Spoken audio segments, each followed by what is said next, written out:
नमस्कार. जीवनावश्यक सर्व काहीमध्ये आपणा सर्वांचे मनपूर्वक स्वागत. मंडळी, आपल्या मुलांना सुट्टी असली की त्यांची इच्छा असते की आम्हाला कुठेतरी बाहेर घेऊन जावं. आपल्यालाही वाटत असतं की मुलांना अशा ठिकाणी न्यावं की तिथे त्यांना खूप आवडेल आणि एक्सायटेड असेल. तर चला, आज आपण जाऊयात अशा एका ठिकाणी जिथे मुलांना खूप आवडेल.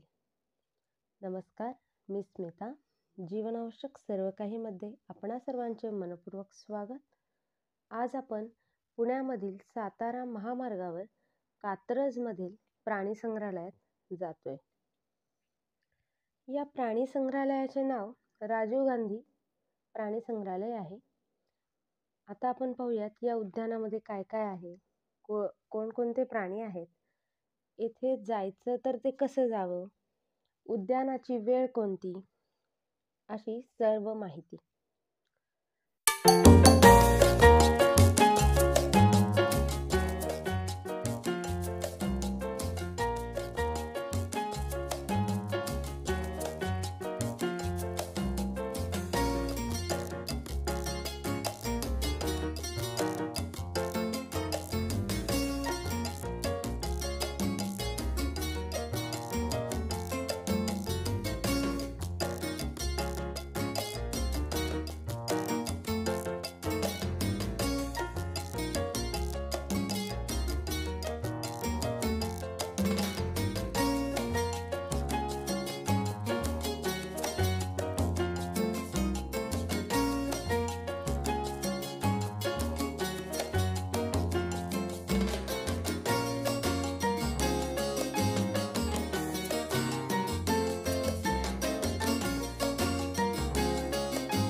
हे प्राणी संग्रहालय राष्ट्रीय महामार्ग 48 वरती आहे. हे मुख्य पुण्यापासून 8 किलोमीटर अंतरावरती आहे, कात्रजमध्ये आहे. तर आपण बस स्टॉपवरती राजीव गांधी उद्यान असं बस स्टॉप आहे, तर बसनेही जाऊ शकतो.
पाहूयात या प्राणी संग्रहालयामध्ये कोणकोणते प्राणी आहेत. तर येथे सरपटणारे प्राणी वाघ, हत्ती, अस्वल, सांबर, हरण, माकडे आहेत. तसेच सर्प, नाग, अजगर, मगर असेही प्राणी आहेत. येथे साधारण 20 ते 22 प्रजातीचे साप आहेत. तसेच वेगवेगळ्या प्रकारचे लांब साप आहेत. बरेच प्राणी आहेत इथे. तर आता आपण पाहूयात या उद्यानाची वेळ काय आहे आणि हे बंद कधी असते. हे प्राणी संग्रहालय दर बुधवारी बंद असते.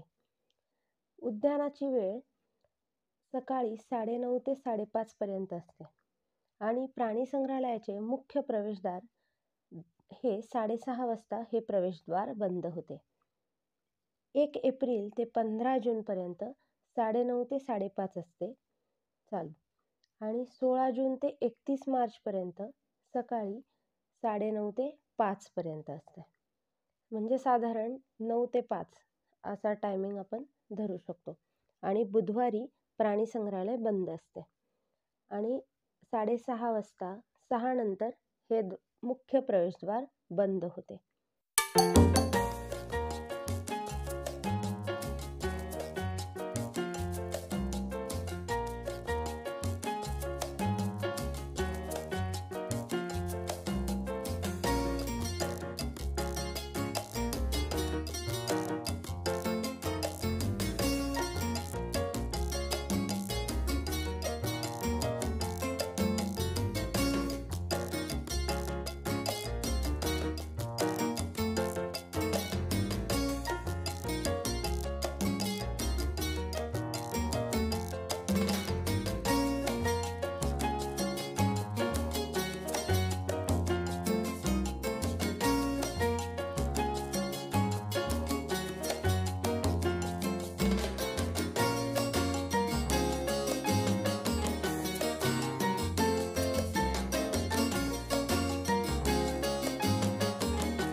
आता आपण पाहूयात उद्यानाचे तिकीट. येथे 3 वर्षाखालील मुलांना फ्री आहे. तसेच अंध, अपंग यांनाही मोफत आहे. तसेच प्रौढ व्यक्ती, मोठ्या व्यक्तींसाठी 40 रुपये तिकीट आहे. लहान मुलांना 10 रुपये तिकीट आहे. विदेशी नागरिकांना जास्त तिकीट आहे. शालेय विद्यार्थ्यांना तिकीट कमी आहे.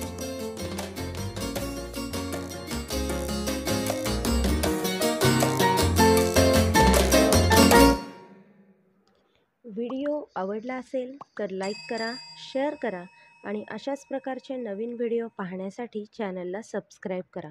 सबस्क्राईब करणे फ्री आहे. धन्यवाद.